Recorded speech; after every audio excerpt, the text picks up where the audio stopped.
Yeni günlərdən bir bazar günü idi və mən dərs çalışmağa qərara aldım. Masaya kitablarımı yığdım, yana kofeyi qoydum, saatı qurdum və dərs çalışmağa başladım. Aradan 15-20 dəqiqə keçmişdi. Bir də baxdım ki, kanalın analizləri ilə məşğulam. Bəli, hər nə qədər də faydalı bir şey kimi görünsə də, mənim o anki planım dərs çalışmaq idi və mənim diqqətim dağılmışdı. Bu gün bir çox gəncin, bir çox insanın yaşadığı dərslərdə, imtahanda, həyatda yaşadığımız diqqət dağınıqlığı problemi haqqında yeni bir video çəkməyə qərara aldım. Bu video sayəsində artıq diqqət dağınıqlığı necə bir şey olduğunu, necə mübarizə apara biləcəyimizi və bu problemdən necə xilas olacağımızı öyrənəcəyik ki, bu bizim dərs keyfiyyətini 2-3 dəfəyə qədər artıracaq taktikalar olacaq.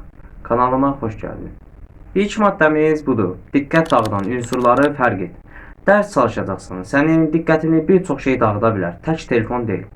Telefondan başlamaq lazım olarsa, əgər telefonla vacib bir işin yoxdursa, interneti bağlayaraq da dərs işləyə bilərsən. Yox, əgər vacib bir işin varsa, telefonu sadəcə internet açıq olan zaman sadəcə həmin dərs üçün istifadə etməlisən.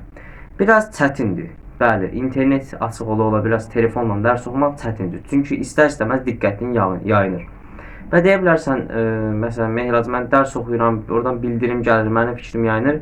Belə elə bilərsən. Dərs oxuduğun müddətdə, məsələn, alış-veriş proqramı, sosial media proqramları, mesajlaşma proqramlarının bildirimlərini səssizə ala bilərsən. Beləliklə sənə mesaj gəlməz. Əgər deyirsən ki, vacib bir işin olacaqsa, valideynlərin falan zəng edəcəksə ki, bu hər zaman olmur, o zaman açıb qoya bilərsən. Ancaq əgər zərurət olmadıqda dərs oxuduğun otaqda telefon saxlamağını istəmirəm. Diqqət dağıdan bir başqa unsurlardan biri isə yazı masasının, yazı otağının səliqəsiz və diqqətsiz olmasıdır.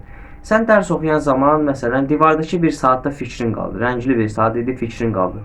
Və ya led işığın var idi, led işıqlı bir lampan var idi, onda fikrin qaldı. Və ya lövhədə bir yazı yazılmışdı, onda fikrin qaldı. Yeni aldığın kitabları şkafa düzmüşdün və onda fikrin qaldı. Bu kimi faktorları da nəzərə almalısan. Ki bunlar da telefondan ziyadə diqqət dağıdıcı unsurlardır. Sən dərs oxuduğunda masada yalnızca oxuyacağın dərslərin, lazımdırsa bir stəkan kofen, çayın və ya süd və ya bənzəri məhsullar və bir də qələmin, dəftərin olmalıdır. Başqa da heç bir şey yazı masanda olmamalıdır. Çalışmazdan bir gün öncə, bir gecə öncə də yazı masanı təmiz tutmağını xahiş edirəm. Sabahki çalışman üçün də özünü motivə etmiş olarsan. Ən optimal dərs oxuma müddətinə. Bir çox gənclər 2-3 saat boyunca dayanmadan dərs oxumaq istəyir və ya oxuyurlar. Bəziləri də 5-10 dəqiqə oxuyub buraxırlar. Mənə görə dərs oxumağın ən optimal müddəti 25 və 45 dəqiqə arası olardı ki, məktəb dərslərinin də 45 dəqiqə olduğunu bilirsən. 45 dəqiqə ərzində diqqətini maksimum toparlaya bilərsən, yüksək yoğunluqlu test tapşırıqlarını həmin aralıqda edə bilərsən, 25 dəqiqədə də həfif təkrarlar və qaydalar öyrənilə bilər mənim fikrimcə həmin müddətdə. Təbii ki, bu insandan insana dəyişən bir şeydir. Sənə 30 dəqiqə ola bilər, 40 dəqiqə ola bilər. Mən optimal olaraq 25-45 dəqiqə arasını özüm üçün nəzərdə tutmuşam. Əgər sən də bu müddət sənə də uyğun gəlirsə, bu müddət aralığından, bu müddət intervalından istifadə edə bilərsən. Şifahi dərslər üçün bir taktikam var. Bunu 4-5 ay öncə kanalın ilk videolarından birində bəhs etmişdim və yenə də yeni gələn izləyicilər üçün bir bəhs etmək istəyirəm.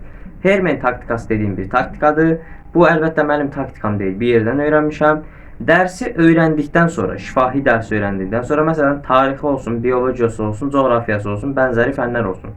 Sən bu dərsi özünə danışan zaman elə danışmalısan ki, sanki qarşında 6 yaşında uşaq oturub və sən dərsi ona başa salırsan. Məsələn, mürəkkəb terminli cümlələri sadələşdirib, lakonikləşdirib, qısaldıb, məzmunu genişləndirib, məcazlarla zənginləşdirib, özün üçün yeni cümlələr qura bilərsən. Ki bu istənilən fən üçün keçərli ola bilər. Tarix olsun, biologiya olsun, coğrafiya olsun, kimya olsun. Mən daha çox biologiyada istifadə edirəm, çünki biologiya daha çox qayda əsaslı fəndir. Məsələn, kimya və fizikada bunu istifadə etmək biraz çətin ola bilər, çünki düsturlar və kimyəvi elementlərə digər adları yoxdur və bunları sadə dildə də başa salmaq olmur. Amma biologiyada daha çox bitkilər, heyvanlar, insanlar, bakteriyalar, göbələklər olduğuna görə bunu maraqlı hekayə kimi də danışıb insan özünə başa sala bilir. Məsələn, tarixi hadisələrdə belə dialoq şəklində özünə başa sala bilərsən. Coğrafiyanda məkan anlayışı olaraq başa sala bilərsən.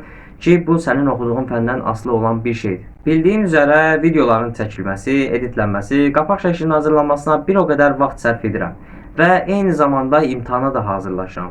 Bu məndən kifayət qədər vaxt alır. Ancaq sizin üçün ən faydalı videoları hazırlamağa cəhd göstərirəm. Mənə dəstək olmaq üçün kanala abunə ola bilər və bu videoyu bəyənə bilərsən. İzlədiyin üçün təşəkkür edirəm. Dərsimizi oxuduq, yoruldu, artıq zehni olaraq çökmüş bir vəziyyətdəyik.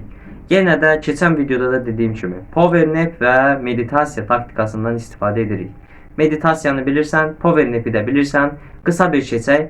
Meditasiya nədir? Meditasiya dediyimiz kimi 1-2 dəqiqə aralığında nəfəs texnikaları ilə birləşdirilmiş zehni təmizləmə üsullarından biridir. PowerNap isə 15-20 dəqiqəlik yuxu intervalına təsadüf edilir. PowerNap çox faydalı bir şeydir. 15-20 dəqiqə yuxu sənə gülməli və zarafat kimi görsənə bilər, ancaq faydası da bir o qədər böyükdür. Mən bunun faydasını gördüm, hələ də istifadə edirəm, şiddətlə də hər kəsə tövsiyə edirəm. Bəli, bu gün diqqət dağınıqlığını, dərs zamanı diqqət dağınıqlığını necə aradan qaldıra bilərik, dərs çalışma verimimizi necə artıra bilərik, daha çox hansı taktikalardan istifadə edə bilərik kimi hər tərəfli bir video alındı. Əminəm faydalı bir video oldu. İzlədiyin üçün təşəkkür edirəm. Açıqlamadakı linklərdə WhatsApp kanalıma qatıla bilərsən. Səni kanalıma dəvət edirəm. Sağ ol. Salamat qal.